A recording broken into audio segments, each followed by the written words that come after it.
বঙ্গে যা পরিস্থিতি তাতে নওশাদ সিদ্দিকী সভা করার পর এই যে সংখ্যালঘু ভোট তা নওশাদ সিদ্দিকীর দিকে যাবে না হুমায়ুন কবিরের দিকে যাবে, এই নিয়ে এখন দ্বন্দ্ব চলছে। কিন্তু মুখ্যমন্ত্রী মমতা বন্দ্যোপাধ্যায়ের থেকে সাধারণ সংখ্যালঘু মানুষরা মুখ ঘুরিয়েছে, তা আমরা গ্রাউন্ড রিপোর্ট করতে গিয়ে বুঝেছি। ফলত এই যে মহিলা ভোট, সংখ্যালঘু ভোট এবং এই যে মেন ভোটগুলোর ওপর তৃণমূল কংগ্রেস সরকার দাঁড়িয়ে রয়েছে, তা তো এবারে বিপদসীমার সম্মুখে। দেখো, আমাকে না এইসব নিয়ে গরম খাবেন একদম। দুধেল গাইরা সর্বত্র দৌড়ায়। কংগ্রেস আমলে কংগ্রেসের জন্য জানপ্রাণ দিত, মিছিল করে ভরাতো কংগ্রেসের দুধেল গাইরা। সিপিএম আমলে মিছিলগুলো ওই মাঠগুলো ভরাতো, মানে মান সম্মান নেই তো, এদের সবাই খেলে দুধেল গাইগুলো সব ভরাতো। তৃণমূল তো দাবিই করে যে আমার যে মঞ্চ ফঞ্চ এইসব আছে টাছে সব দুধেল গাইরা ভরে দেয়।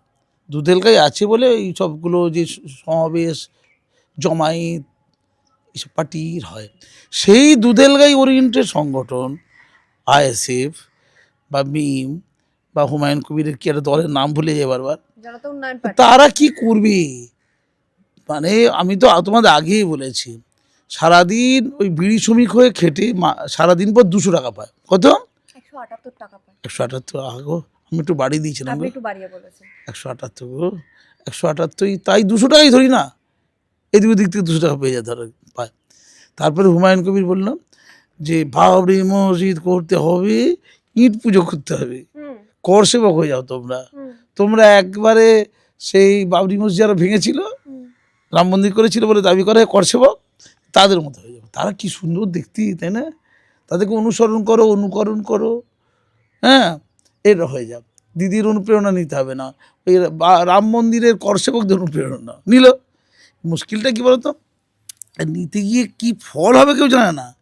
যে এখানে একটা বাবরি মসজিদ করলে কিচ্ছু লাভ আছে কি? একটা নয়া পয়সা, এক বিন্দু লাভ, সেসব জানার দরকার নেই। কিন্তু বলেছে ধর্ম আছে, রাম আছে, তার সাথে বাবর আছে।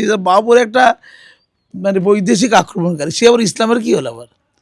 সে বৈদেশিক আক্রমণকারী, ঘটনার চোখে ধর্মে মুসলমান। তো ধর্মে মুসলমান তো সবাই নয়, শওকতও ধর্মে মুসলমান, সাজারও তো ধর্মে মুসলমান। তাহলে শওকতের সাজারে পুজো হওয়া ভালো, তো আমার চেয়ে তো যোগ্য, অন্তত টাকা পয়সা তো অন্তত আছে।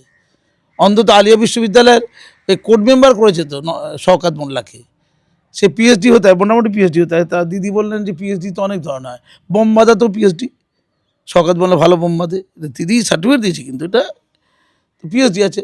সে আলিয়া বিশ্ববিদ্যালয়ের কোর্ট মেম্বার। এখন প্রশ্ন হচ্ছে, ওই যে দুটো ইট নিয়ে যে গেল না, কিনলো না, ওই 200 টাকা দুটো ইট পাওয়া যায়। এই দুটো না 4 টাকা, 4টে ইট ধরো 50 টাকা ইট। ওটা ওই 200 টাকাটা যে ইনকাম করেছিল, 178 টাকা বলছো, আমি 200 টাকাই ধরছি। সারাদিন খেটে তো, হ্যাঁ, বিড়ি শ্রমিক, তাই তো? দিদি 1000টে বিড়ি বাঁধে, আমার এই মুসলমান ভাইরা বা বোনেরা 1000টে বিড়ি বাঁধে, তারপরে ওই 178 টাকা পায়। দিদি দিদি দিদি আপনার রাজ্যটা, দিদি দিদি শ্রমিকের মর্যাদা দেখেছেন? শ্রমের মর্যাদা দেখেছেন? এবং তাদের সাথে আমরা যখন কথা বলেছি, তারা বলছে আমাদের জন্য কোনো রকম রাজ্য সরকার ব্যবস্থাটুকু করেনি, মানে আমাদের হেলথ সিস্টেমের জন্য বা এই যে মাইনে বাড়ানোর জন্য। যক্ষা রোগ হয়, আমি তো জানি, এটা নিয়ে আমি প্রচুর লেখালেখি করেছি, বলেছি। এবং কিছু বিড়ি মালিক আছে, তারা আবার ওই ইসলামের নামে ডোনেশন দেয়, তারা আবার মাতব্বর। মানে তারা একজনকে শোষণ করে আর কোথাও কোথাও পয়সা ছড়িয়ে নিজেকে নেতা বরাবর, কে চিন্তাবিদ, শিক্ষাবিদ পর্যন্ত পড়েছে। কিন্তু মোল্লারা টাকা পাওয়ার জন্য ওই ছোটো ছোটো পত্রিকাগুলো আছে না, শিক্ষাবিদ, চিন্তাবিদ, চিন্তাবিদ হয়ে গেছে হঠাৎ করে, পয়সা দিলে চিন্তাবিদ। অর্থাৎ এখন যদি শাহজাহান তোমাকে পয়সা দিয়ে দেয়, তোমার চোখে শাহজাহান হচ্ছে চিন্তাবিদ, শিক্ষাবিদ। কে? শওকত মোল্লা। দিদির চোখে সব শিক্ষাবিদই আছে, নাহলে আলিয়া বিশ্ববিদ্যালয়ে কোর্ট মেম্বার হয় কী করে? এই হলো বিদের হাল। তো আমার প্রশ্ন হচ্ছে, হুমায়ুন কবির করেছেটা কি? হুমায়ুন কবির এমন সুরসুরি দিয়েছে রে, সুর কাতকুতু দিয়েছে রে, ধর্ম জেগে উঠেছে, খেতে পাই আর না পাই ধর্ম হবে। তো ওই 176 টাকা বা 200 টাকা সারাদিন খেটে যে টাকাটা নছু মিয়া ইনকাম করেছিল, নছু মিয়া, মুস্কুরা বিবি, কী নাম? মুস্কুরা বিবি, মুখছুরা বিবি, বলে দুন্দু সব উচ্চারণ করতে পারেন, মুখছুরা বিবি। আর নছু মিয়া, নজরুল মিয়া ছিল, ওটা নছু মিয়া হয়ে গেছে। নছু বলতে পারবে, নছু, ছয়ের প্রতি টান, ছয়ের প্রতি প্রচুর ইমপ্রেশন আছে। ছয় ছুরি, ছয় ছোঁড়া, ছয় এসব চলে। মুসলমান বলতে মুছুল, ছয় হচ্ছে না, এটা হচ্ছে ট্রেন্ড একটা আর কি। তুমি দেখবে ওই বিভিন্ন জায়গায় মিলাদ হয়, ধর্মীয় সমাবেশ জলসা হয়, সেখানে ছয় ভর্তি, দেখবে নামের সব দুন্দুস লিখতে পারে, শুধু ছ লেখে। বাংলাদেশেও দেখতে পাবে ছ, ঠিক আছে, মুখশুদ্ধি না মুখশুদ্ধি ছ, মুখশুদ্ধি হয়, দেখবে মুখশুদ্ধি ছ। আচ্ছা স্যার, এই না না বলিনি, সংখ্যা- আমি খুব গুরুত্বপূর্ণ জায়গায় একথায় রাজ্যকে বলবে না, এতে বলতে গেলে তাকত চাই, অত সহজ না। ওই যে 4টে ইট কিনলো 50 টাকা করে মনে হচ্ছে ইটের দাম। 4টে কী কেনার কথা ছিল, ওষুধ কেনার কথা ছিল, বাবার ওষুধ কেনার কথা। আমি এর আগেও বলেছি কথাটা, বারবার বলতে হবে কথাটা, এক কথা বারবার বলতে হবে, তবে যদি এদের ভূতেদের মাথায় কিছু ঢোকে আর কি। বাবার জন্য ওষুধ কেনার দরকার ছিল, ফিস দিতে পারেনি, পয়সা দেওয়া দরকার ছিল, স্কুল ফিস, অথবা বই কেনা হয়নি ছোট্ট বাচ্চাটির, অথবা একেবারে শিশু 2 মাসে তার দুধ কেনার কথা ছিল, এই 4 মাসে 6 মাসে। মাতৃ দুগ্ধ তখন নেয় 2-3 মাসে, একটু বড় হলে ওটা গরু দুধ খেতে হয়, 6 মাস 7 মাস 8 মাস, সেই দুধ কেনার পয়সা ছিল, সেটাতে 4টে ইট কিনে নিয়ে চলে গেল হুমায়ুন কবিরের ওই বাবরি মসজিদ স্থলে। আর এই বাবরি মসজিদ তৈরি হবে হবে হবে হবে হবে, কয়েকশো কোটি টাকা ইনকাম হয়েছে, হবে, বিনিময়ে রাম মন্দির হবে, রাজ্যের যত্র তত্র রাম মন্দির হবে। এটা করলোটা কি, মুসলিমরা কত ঐক্যবদ্ধ হলো জানি না, আদৌ ঐক্যবদ্ধ হবে না। দিদির অনুপ্রেরণা ছাড়া মুসলিমদের বড় অংশ টেকে না, তুমি যতই হাউমাউ করো, দিদির সাথে এখনো মুসলমান আছে, আপনি নিশ্চিত। বলছেন দিদির সাথে আরে এখনো আমি মুসলমান বলছি, হ্যাঁ পূর্ণ মাত্রা আছে। 26-এ ভোট টাকা দেবে, তুমি টাকা দেবে, তুমি লক্ষ্মীর ভাণ্ডার দেবে, তুমি স্ত্রীগুলো দেবে নাকি? গরিবরা খেতে পারে ওরা, তো ব্যালেট করে পেলি বেসে যায়। আরে 2 কেজি চাল, শোনো, তোমার কি ভোট দরকার আছে? 6 কেজি চাল আর 4 কেজি গম দিয়ে দাও, হয়ে যাবে, আমি বলে দিচ্ছি। 6 কেজি চাল, 4 কেজি করে একটু চিনি ফিনি দিলে ভালো আর কি, হয়ে যাবে মুসলিম। কিছু লাগবে না, না চাবি হয়ে টাবি যাবে, কিছু লাগবে না না। না না, দিয়ে দেবে দিয়ে দেবে। শিবসেনাকে বলেছি, বিজেপি তো মন্দের ভালো, শিবসেনা বলছি।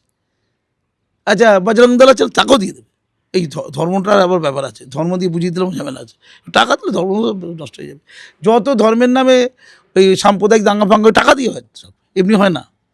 তো আমি বলতে চাইছি লাভটা কী হলো, মুসলমান লোকেরা যারা খেটে খাওয়া মানুষ, তারা ওই টাকা দিল, কিছু লাভ আছে। এবার তারা প্রচুর পরিবার লোক ছিল, তাদের মানুষই মনে করে না, প্রচুর দুধেল জড়ো হয়েছে, তাতে কী হবে, তাতে কোন মূল্য আছে? ভোট দেবে না, জড়ো হয়েছে, ধর্মের নাম শ্বশুরি আছে। ও তো জানে হুমায়ুন কবির তো বুদ্ধিমান হয়ে গেছে দিন ধরে, দিদির থেকে শোনো, দিদির থেকে না বুদ্ধিমান হওয়া যায়, এই পার্টির এগুলো শিখতে হয় দিদির থেকে, অনেকজন শিখে গেছে, অনেকজন শিখে আবার তৃণমূল বিজেপিতে এসছে, সেখানেও তার লাঠি করেছে, দিদির লাঠি আর কি, ওটা কিন্তু দিদির লাঠি অ্যাকচুয়ালি। তো এই যে কাজ করা হয়েছে, এবার আসাদুদ্দিন ওয়াইসি দেখছি এই তো সুযোগ, 10% মুসলিম ভোট উঠছে আকাশে, কত পার্সেন্ট 10%। মুসলিম ভোট উঠছে, এদের নিতে পারতো কি, বিজেপি নিতে পারতো, কারণ বিজেপি একটা রেজিমেন্ট পার্টি, সর্বভারতীয় পার্টি, নিতে পারতো। তাদের বড্ড খারাপ, কোরআনটা প্রচুর খারাপ, কোরআনে দাঁড়িয়ে দাঁড়িয়ে প্রস্তাব করে দেবো, বসে করবে না, একটু বসে কর প্রসাবটা, দাঁড়িয়ে করবে।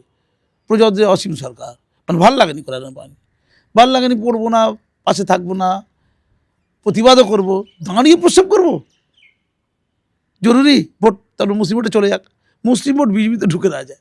আবার একজন সে ন্যায়মাতা, সে বলছে মুসলমানদের কাছে মাছও কেনা যাবে না। আরে মাংসের হলেও তো কথা ছিল, একটা গরু টরুর ব্যাপার আছে, আরে মাছের মধ্যে তো গরুর মাংস ঢুকে যায়নি, রে ভাই। আর করিম সে কি খাচ্ছে, এই করিম কি এখন হিন্দুদের হয়ে গেছে নাকি, বুঝতে পারছি না। এই যে পাগলামি, এতে বিজেপির যে কী সমূহ ক্ষতি হয়েছে, এটা বিশ্বাস করতে পারবো না, বিশ্বাস করাতে পারবো না।